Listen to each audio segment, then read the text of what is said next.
So, have you ever felt like the English you learn in a textbook just doesn't sound quite right? Like what you hear in movies or from native speakers is a whole different language? Well, today we're going to fix that, and we're going to do it with a really short, funny story. Let's dive right in. Okay, take a look at this. On the left, you've got that classic textbook English. I find this situation to be highly amusing. I mean, it's correct, but who actually talks like that? Now, look at the right. This is hilarious. I'm cracking up. See? That's the real stuff. That's the gap we're going to close today. So, that's the big question, right? How do you get from sounding like you're reading from a script to sounding like a confident, natural speaker? How do you learn the words that carry real emotion and, let's be honest, help you understand the jokes? Well, the secret is actually pretty simple. You have to stop just memorizing words and start experiencing them. When you learn a phrase through a story, you connect it to a situation, an emotion, a character. And that connection is what makes it stick in your brain for good. And what's so cool about this method is how much it helps. You're not just memorizing vocabulary lists anymore. You're actually learning to get the jokes. You're picking up those common expressions people use all the time. You're building a vocabulary you can actually use, which is the key to developing that natural, confident speaking style we're all shooting for. All right, enough talk. Let's see this in action. We're going to read a short, kind of funny diary entry. As we go, pay close attention to what the character is feeling and the exact words he uses to describe it. Okay, here we go. Monday. I thought I'd impress everyone in gym class today. It was my big chance to finally look cool. Ugh, you can just feel the hope, can't you? That classic, this is my day moment. We've all been there. The teacher told us to do a pull-up. I jumped, grabbed the bar, and pulled with all my might, and my shorts completely ripped. Oh no, it's the moment we all dread, the wardrobe malfunction in front of everybody. The entire class was cracking up. I was absolutely mortified. So much for looking cool. And there it is, the complete opposite of what he wanted to happen. A truly embarrassing moment for him, but a super useful and funny one for us. So that story was short, but it's packed with some fantastic, real-world English. Let's go back and break down a few of the key phrases from that entry so we can add them to our own vocabulary. Let's start with this one, right at the peak of the disaster. The entire class was cracking up.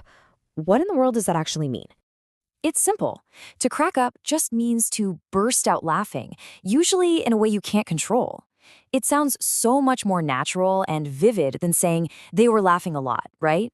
This is what you'll actually hear people say. For instance, you could say, the comedian's joke made the whole audience crack up. Or if you're talking about something you love, I crack up every time I watch that video. See? Super natural, super common. Okay, next up, let's look at the emotional heart of the story. I was absolutely mortified. This is such a powerful and useful word to have in your back pocket. To be mortified isn't just a little embarrassed. No, this is next level stuff. It means you are so extremely, painfully embarrassed, you wish the ground would just open up and swallow you whole. It perfectly captures that feeling in our story. You could say something like, he was mortified when he realized he had called his boss by the wrong name. Ouch, we've all had moments like that.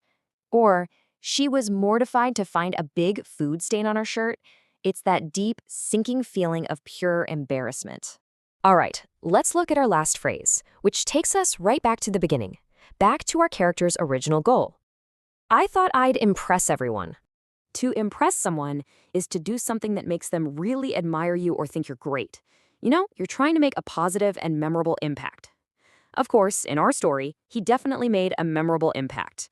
Just maybe not the positive kind. You can use this one all the time.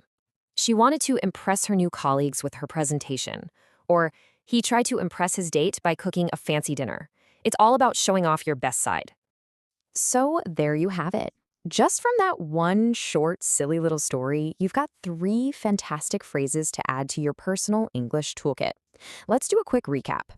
So today we learned to crack up for when something is just hilarious, to be mortified for that awful sinking feeling of embarrassment, and to impress someone when you want to show people how great you are.